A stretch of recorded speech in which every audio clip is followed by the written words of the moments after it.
Here's what you're missing over at patreon.com/addressinggettysburg. All right, good. And then, again, if you adjust, if you move, just pull it with you. You just missed me giving my first Gettysburg trip.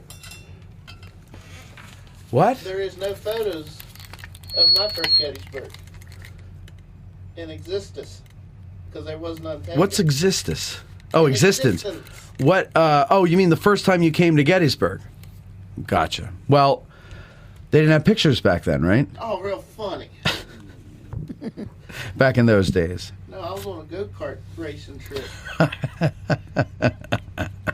I bet you were. I was. All right, Cameron. We have work to do here. I have another interview this afternoon. All right, here we go. From the Gettysburg Museum of History Studios, You're listening to Addressing Gettysburg. Hello, ladies and gentlemen. Welcome to this episode of Addressing Gettysburg. And today we're doing this is kind of a little bit of a hybrid. We have our guest today is Carol Reardon, and originally we had her to come on and talk about her guidebook that she did with Tom Vossler, which we're going to talk about for sure. But it's and this isn't to put it down, but it's a guidebook. So what do you talk about for an hour and a half regarding a guidebook, right? How did you make it? Why did you decide to do it this way? And then boom, you're done. And then you move on. What does it tell? It tells the story of the Battle of Gettysburg, and it's a guide to the battlefield, and it's very well done. So we'll talk about that. But Carol is such a celebrity in our world, of course. And in fact, one of her stalkers is here. And actually, my stalker, Cameron Mallow, is also here. So we have two people with stalkers in the room. And so I figured, why don't we make this a combination of a spotlight on and, a typical author interview. So it's going to be a little bit of a mix there. And I'd like to welcome to the show the great Carol Reardon. Hello, Carol. Hi there. How are you? I'm not sure I can live up to all this, but let's give it a try. Oh, I'm sure you'll do fine. So let's talk about the guidebook first. A field guide to Gettysburg, experiencing the battlefield through its history, places, and people. You and Tom Vossler teamed up to do this, but I understand that the goal was not to do a guidebook initially. Is that correct? I had no professional plans to write a guidebook. I didn't see a need for it. I didn't see a real purpose for it. But my editor down at the University of North Carolina Press did. He had been the man who had shepherded through Pickett's Charge in History and Memory and got it into print. And he decided to come on up to Gettysburg and see me in action. He went out on a tour with me, and this is back in about 2009. And at the end, he looked at me and said, how do we take all that stuff and package it into a nice portable book that folks can take out on the battlefield with them? Mm-hmm. And I just smiled and figured, okay, he's being an editor, and didn't think anything more of that. But he wouldn't let up. Okay. And he kept coming at me, okay, how are we going to do this? What are we going to do? And he put a timeline on it that he wanted it to be in print and in people's hands by July 1st, 2013, the 150th anniversary. Makes sense. So there was a challenge put out there. And he knew that the best way to get me to think about it was to make it a challenge. Like, I bet you can't do this. And, oh, you want to bet? So it kind of goes from there.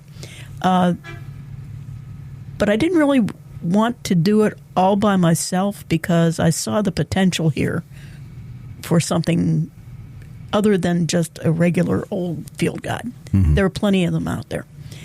So that's how Tom Vossler comes into the picture. Now, a lot of you probably also know Colonel Tom Vossler. Mm-hmm. We've had him on the show. He's been on here before. Yeah, that's right. I first met him when he was still on active duty, when he was the director of the U.S. Army Military History Institute up at Carlisle Barracks, and just in the process of me doing my regular job back as a professor of military history at Penn State, I naturally worked with Tom on occasion. We started doing a lot of military staff rides together, and we were a very effective team.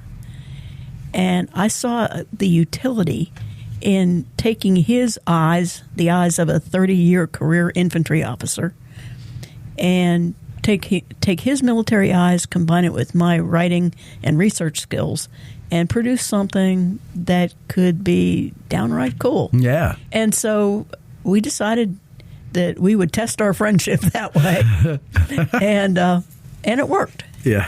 And we even made it to deadline.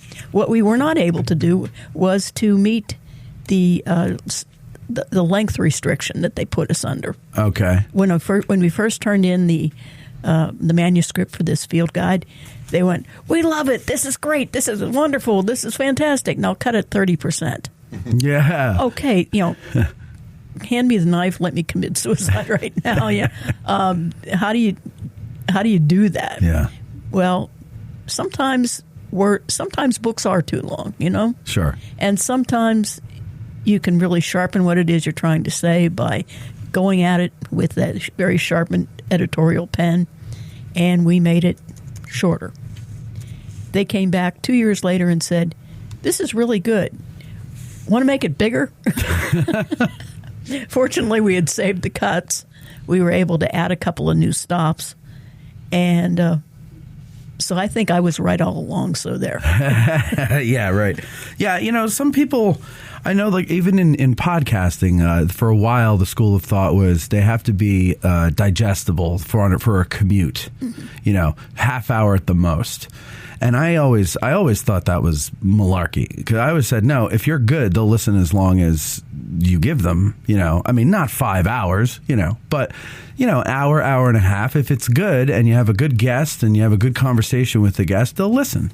It doesn't need to be a half an hour. So I like that this is actually, because a lot of the guidebooks, they're much thinner than this. Not that this is like, the Holy Bible where it's like, 4 inches thick, but it's thicker than a typical guidebook that I see. The font size is like 10 or it's small, so it's not like a lot of the guidebooks seem kind of almost. And I'm not trying to put anybody down, but the way they're written is to be easily digested and palatable. So they're kind of almost like a comic book in a way. You know what I mean? Well, that was one of the first questions we have to address. Who is the audience for this book? Right. And if you're smart, that is where you begin. Yeah. Who are you writing this book for? Right. And Tom and I at one point looked at each other and said, everybody. Which is tough. Okay, that's tough. How do we make this book useful to somebody who's going to make their very first trip here, right, and have no idea what it is they're walking into? On the other hand, how do you write it in such a way that the Charlie Fennells of the world or the Scott Hartwigs of the world I want them to be able to pick up and say, I didn't know that. Yeah. It might only be one or two small things. Yep. But how do we do that? Right. That's another challenge. Yeah. I'm going to sit down. So how did you answer that question? What was the solution? A lot of it came down to the structure that we used for the actual field guide. The 6 questions. The 6 questions. Yes. And so we began with the 6. The first one, the obvious one, is what happened here. And one of the first things we addressed was, where do we want people to stand at each stop? Most field guides don't tell you where to stop and stand. Good point, yeah. And we always had to think about that when we would do our military staff rides.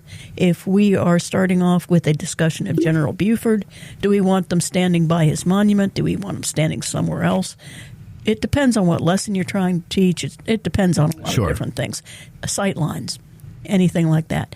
But once we figured out where to stand, that ended up giving us an advantage that we could now use points of reference. Look at the barn with the red roof. Look at that tree line. Look at this, look at that. And we could integrate that into our narrative so that it wasn't just a narrative paragraph about this is what happened here. Look in this direction. You have to interact with the text. And look in this direction and see a certain building or a certain point of reference. And then you can actually see the action as it's taking place on the ground a lot clearer. And that's great for a first-timer. Mm-hmm. But it doesn't hurt people who've been here a few times as well, because we know that there are places on the field where it's very easy to get turned around. Yeah. Very difficult to put the action on the ground. Mm-hmm. So that was one of the first decisions that we made that was probably going to satisfy almost everybody to one degree or another. Mm-hmm. And that works out great. We discovered in doing that there were a lot of pieces of terrain on the battlefield that we thought we knew pretty well until you're standing there trying to figure out where to stand, where to point, what to talk about.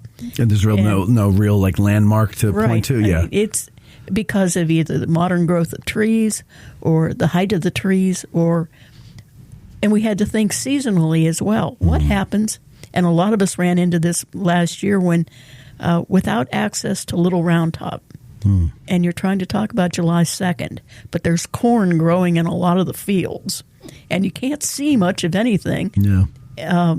Depending on where you're standing. Okay, what do you do then? So we actually had to write that into the narrative. If you're here in the fall, you might have trouble seeing this because of the corn. Yeah. And we've actually had people send thank you notes. Yeah, I'm glad I saw this in April because I know I could not have seen it in September. Yeah.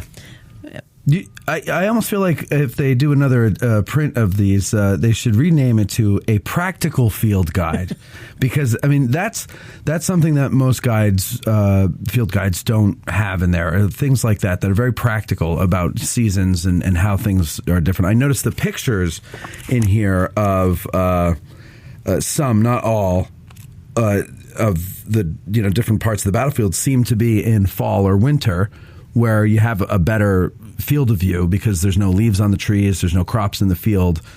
There are some that are obviously summer as well. So obviously you took I would them like to throughout say the year. that was a plan, but it was not. Oh, I was going to say that's a good idea. It was mostly a matter of at what point in the editing process are we? Okay. And what photographs will tell our story the best? And there were some where we waited a little bit longer to take a photograph, and others we didn't. And some were sheer accident. Okay. If you take a look at the photographs for when we're up on Seminary Ridge, and you'll notice that there are a couple of photographs that were taken from the cupola. Mm-hmm. Those photographs, if we had been 1 week off on our schedule, would not have made it into the book. Okay. I was literally driving down Route 30 from the Chambersburg area on a Saturday morning, and for reasons which I simply cannot explain, something said, make a right turn into Stone Avenue and go through the Iron Brigade position and just see what's going on out there. I hadn't done it in a while. I make the turn, I'm driving in, I'm coming up the slope on McPherson's Ridge where I can look out and usually see the cupola of the seminary building peeking out from the trees around it, and lo and behold, there is the whole seminary. There are no trees around it. It's standing out there in perfect view. Right. I hit the brakes so hard, I'm really glad nobody was following me because they would have been in my back seat. Because, whoa, they had literally taken the trees down 3 days before. Oh, perfect.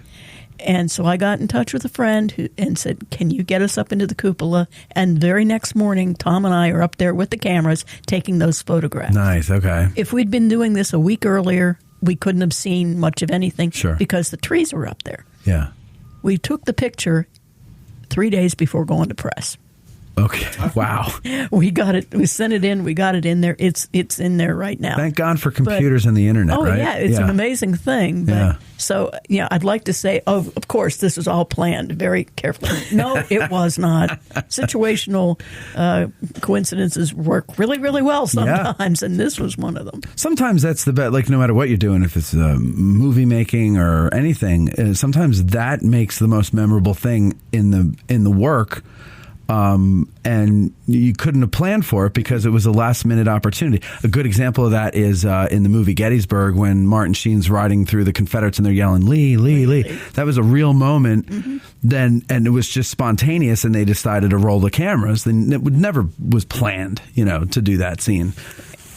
No, there was no way to plan that they would take the trees down a week before we were going to press. Yeah. Thanks to Denise Doyle, shout out to Denise for getting us up there into the cupola to take those photographs. Just added something special. Yeah. So what else then makes it? I forget the question that we were originally. We're on number one of the 6 questions. Yeah, we were going through. Oh, the 6 questions. There you go. Thank you. See, that's a good stalker. Yeah. The second question, what units fought here? A lot of this comes simply from working with so many different groups. Some people are interested in the entire Army. Some are interested on troops from Massachusetts. Some are interested in my great-great-grandfather's regiment from Mississippi. And so if we can scratched that itch early on. We wanted to do that. But that also opens up possibilities. Listen to the rest of this interview and dozens like it. Support the show and get early access to special episodes, early and discounted ticket sales, and more. The second lieutenant level and above gets access to all monthly Patreon episodes. So please go to patreon.com/addressinggettysburg, choose a tier, and join. And I thank you in advance.